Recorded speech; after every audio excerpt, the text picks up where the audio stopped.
But পারিবারিক সে বন্ধন, পারিবারিক সে আবেগ, এটা আসলে থাকা জরুরি। এবং আছে না যে বাবা মার কাছে সন্তান বা ভাই বোন বা অন্যান্য সব পারিবারিক সম্পর্কগুলোই তো আসলে অন্যরকম। সো এটা আমার মনে হয় যে সবার মধ্যেই থাকুক। সো সেটাই। নিজের সন্তানের দায়িত্ব পালন করছে না শাকিব খান, এমনকি এখন পর্যন্ত একটিবারের জন্যও নিজের মেয়েকে তিনি দেখতে আসেননি। এ বিষয়ে বুবলি বলেন, শাকিব দেখতে আসেনি তাতে আমার কিছু যায় আসে না, আমি আমার দুটো বাচ্চাকে একাই পালতে পারবো। এই দুটো নিয়ে আমাকে এত ব্যস্ত থাকতে হয় এবং কিভাবে যে আসলে সময় চলে যায়, তো আমার আসলে অন্য কিছু নিয়ে এখন ভাবার একদমই সময় নেই। মানে আর ছুটি কাটাতে যাচ্ছেন এরকম একটা কথা আপনি? না না না, এর মধ্যে আসলে আমি ওকে পুরোপুরি মানে বাসাতে সময় দিচ্ছি।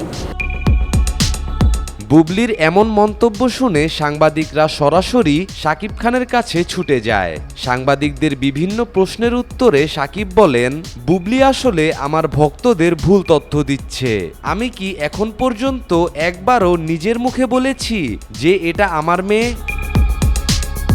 এটা আসলে কয়েকদিন পরে বিষয়টা খোলাসা হয়ে যাবে সবার সামনে, কিন্তু তখন বিষয়টা একদম মানে ক্রিস্টাল ক্লিয়ার হয়ে যাবে, একদম পুরোটা ক্রিস্টাল ক্লিয়ার, একদম পুরো পরিষ্কার পানির মতোই, একদম স্বচ্ছ পানির মতোই কিন্তু দেখবে সবাই যে বিষয়টা কী হয়েছে, বিষয়টা কী হয়েছিল এবং কারা করেছে, কিভাবে করেছে, কেমনে করেছে, এত ফ্ল্যাশ আউট হয়েই যাবে। বুবলির কন্যা সন্তানটি যদি শাকিব খানের না হয়ে থাকে, তাহলে শাকিব সেই বাচ্চাকে দেখতে না এসে ভালোই করেছে। আর যদি বাচ্চাটা শাকিবের হয়ে থাকে, তাহলে বলবো শাকিব এই নবজাতক শিশুটার প্রতি চরম অন্যায় করেছে।